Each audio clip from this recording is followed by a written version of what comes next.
Bismillahirrahmanirrahim. Pada suatu hari Rasulullah SAW ditemui oleh malaikat Jibril. Rasul pun bertanya, "Ada apa wahai Jibril?" Jibril menjawab, "Wahai Muhammad, sesungguhnya hari ini Allah Subhanahu wa Ta'ala sedang mengobarkan nyala api neraka, dan seluruh para malaikat amat ketakutan. Mereka tidak tahu harus bagaimana. Untung aku ingat," kata Jibril, "bahwa engkau Muhammad adalah sumber cinta dan sayang Allah Subhanahu wa Ta'ala kepada alam semesta. Dengan alasan itu aku kesini, bertabaruk mengambil berkah dengan cinta Allah kepada dirimu, ya Rasulullah, ya Muhammad." Rasulullah terdiam beberapa saat, kemudian bertanya lagi, "Wahai Jibril, ceritakan padaku bagaimana neraka itu sesungguhnya."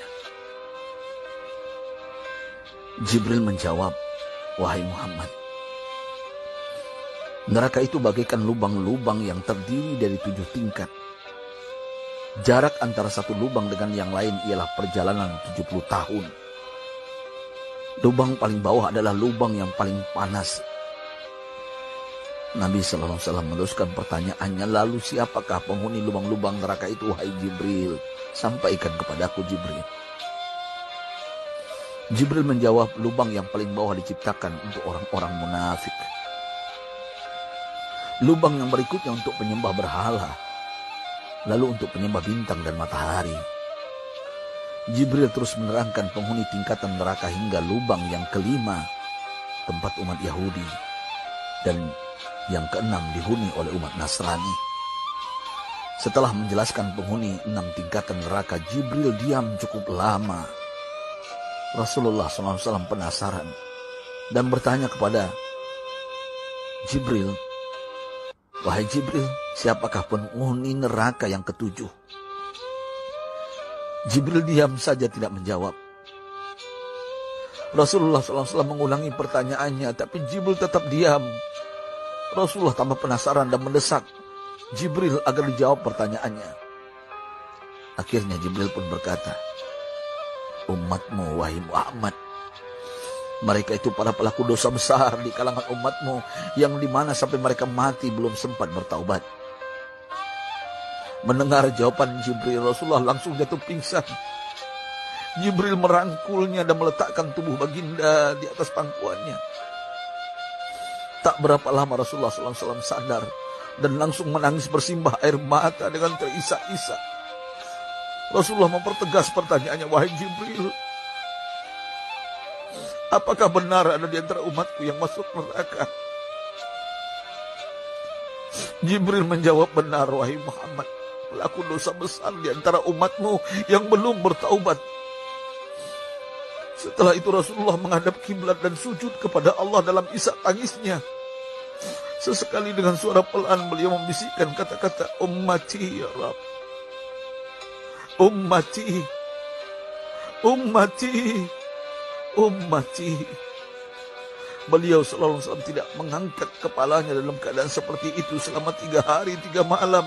Kecuali setiap Bilal bin Rabah mengumandangkan azan, barulah beliau bangkit untuk menjadi imam. Dan setelah itu kembali sujud lagi. Pada hari ketiga Abu Bakar menyadari hal ini. Beliau mengetuk pintu Rasulullah dan mengucapkan salam 3 kali, namun tidak terdengar jawaban. Abu Bakar sedih dan berseru di hadapan pintu Nabi besar Muhammad SAW, "Apakah ada jalan untuk masuk ke rumahmu ya Rasulullah?" Tetap tidak ada jawaban. Di jalan Abu Bakar bertemu sahabat Umar. "Mengapa engkau menangis, wahai Abu Bakar?" kata Umar. Abu Bakar menceritakan keadaan Rasulullah SAW. Maka Umar pun melangkah menuju rumah Rasulullah dan terjadilah hal yang sama. Umar pun pulang dan menangis. Di jalan Umar bertemu sahabat Salman Al-Farisi. Dengan terisak Umar bercerita kepada Salman hingga membuat dia amat sedih, namun tidak berani mengulangi hal yang sama. Salman melangkah menuju rumah Fatimah radhiyallahu anha dan menceritakan hal itu. Setengah berlari Fatimah menuju rumah ayah tercinta dan mengetuk pintu sambil mengucapkan salam. Mendengar suara lembut putri tercinta, sejuklah dada Rasulullah. Beliau bangkit dari sujud dan membuka pintu. Alangkah terkejutnya Fatimah melihat Rasulullah, ayah tercinta, amat kurus dan pucat. Fatimah memeluknya lalu menangis. Wahai ayah, apa yang terjadi? Mengapa engkau amat sedih seperti ini? Rasulullah kembali menangis dan berkata dengan suara lirik, wahai Fatimah, belahan jiwaku, bagaimana mungkin aku tidak sedih sedangkan Jibril mengatakan akan ada kelak umatku yang akan masuk neraka. Subhanallah, betapa besar cinta Rasulullah kepada kita umatnya. Sahabatku, Rasulullah mencintai kita. Antaman ma'aman ahbabta, engkau akan berkumpul dengan orang yang kau cintai. Mari kita mencintai baginda Nabi besar Muhammad SAW yang mencintai kita, umat yang tidak rela kita masuk neraka. Mari kita mencintai beliau dengan berselawat. Sahabatku, sampaikan, Rasul mengajarkan kepada kita, mandalla ala khairin falau mislu ajri fa'ili.